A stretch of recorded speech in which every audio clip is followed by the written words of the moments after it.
This bird looks like a living painting from China.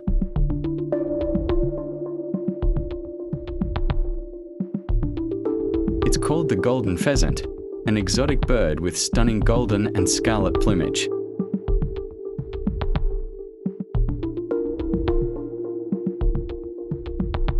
The male's tail can reach up to 1 meter long, truly the royalty of the bird world.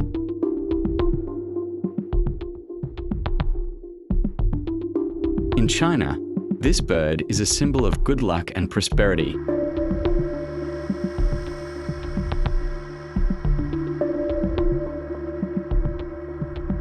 Beautiful, rare, and majestic, the golden pheasant, the golden gem of the East.